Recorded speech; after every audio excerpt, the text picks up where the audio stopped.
Hey guys, what is going on? My name's Classic Evolved, otherwise known as Jordan. We're here with a video on was Advanced Warfare good or bad? Now, if you haven't checked it out yet, I have a Black Ops 3 video and what we're expecting with Black Ops 3, all of that in the channel. If you want to go watch that after this video, you can.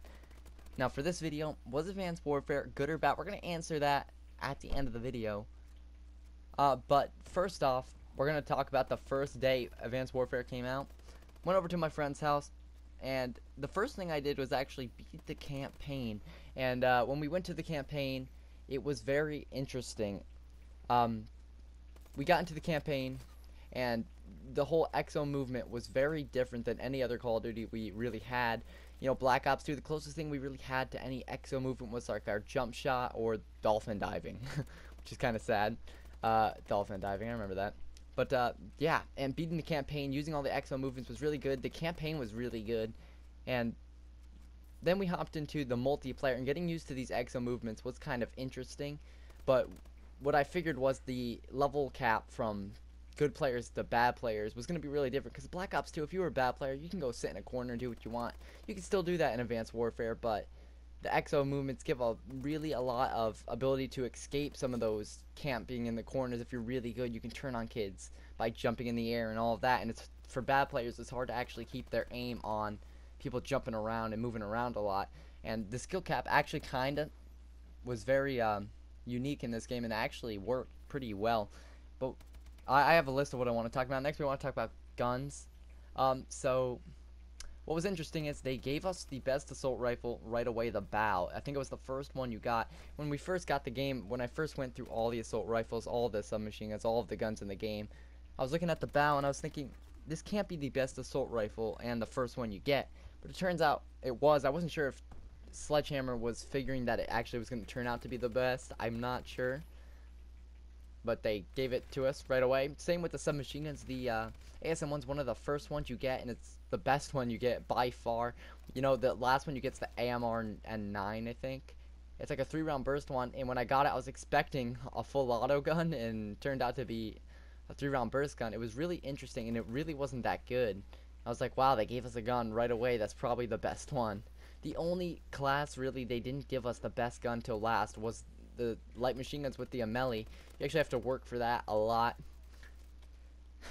So all the guns, really, they gave us the guns kind of early, the good guns, and I kind of disliked that through the game. Getting the best guns early on kind of meant that bad players who weren't very good could just have the best guns right away, even when they were low levels, and it was kind of a little bit annoying. Now we're going to talk about the maps.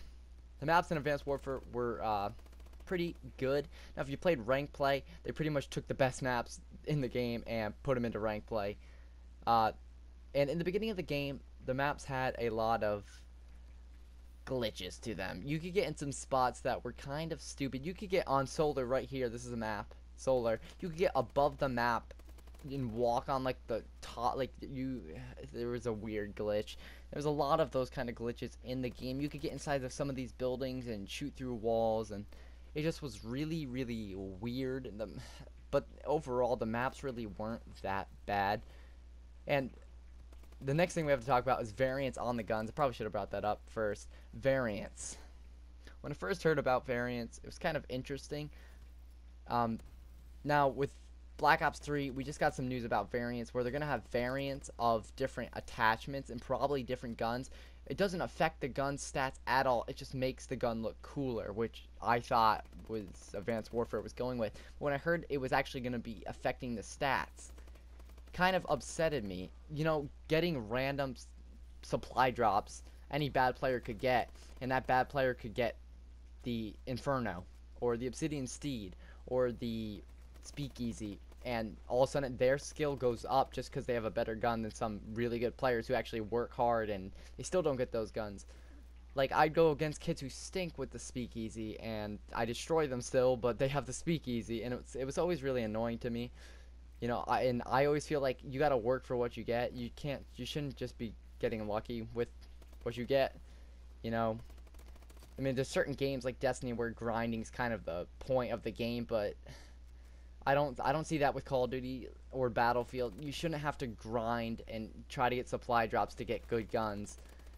I don't think there should be guns in general that are just better than its default version. I think there should just be the default version. You should be able to make it look just cooler. That's the furthest I think they should really go with. So I didn't really like variants at all. And now we didn't know about zombies at first. We figured that out through playing the game mode that I never played, which was like the survival wave one. And when you get to the final map, which is Riot, there's actually a zombies thing, and everyone was like, zombies on Advanced Warfare, and I never really played the zombies, but the zombies actually apparently was actually decent. A lot of people liked it. I mean, it's not nearly as good as Treyarch zombies, because Treyarch is the best at what they do with zombies, so you can't really beat the original zombie guys.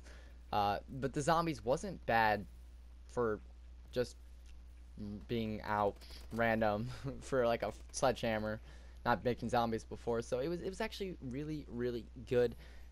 DLCs, I didn't really have the DLCs until I got the PS4 version, and I really never really played them.